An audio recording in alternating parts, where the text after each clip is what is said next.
इंदौर से रीवा फ्लाइट शुरू होने पर मध्य प्रदेश सरकार के मंत्री कैलाश विजयवर्गीय ने कहा कि इंदौर से रीवा फ्लाइट शुरू हो रही है।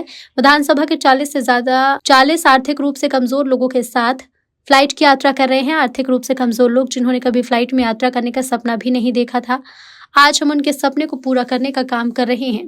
फ्लाइट के शुरू होने से व्यापार को फायदा मिलेगा। इंदौर से रीवा फ्लाइट चालू हो रही है हमारे डिप्टी सीएम राजेंद्र शुक्ला जी के विशेष प्रयास से, क्योंकि रीवा जाना बहुत मुश्किल होता था और मैं सतना का प्रभारी हूँ।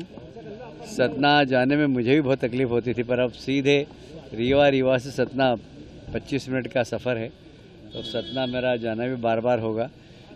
डिप्टी सीएम साहब की इच्छा थी कि आप आएँ, तो मैंने कहा मैं अकेले क्यों जाऊँ। हमारी विधानसभा के आर्थिक रूप से कमज़ोर वर्ग के लोग जिन्होंने कभी हवाई जहाज में यात्रा नहीं की, ऐसे मैंने कहा 40 लोगों को, 40 टिकट ही बची थी, मैंने कहा 40 लोगों को हम हवाई जहाज की यात्रा भी करा देते हैं। वहाँ से मैहर वाली माता जी के दर्शन कर लेंगे, चित्रकूट के दर्शन कर लेंगे और कल इसी फ्लाइट से वापस ले आएंगे।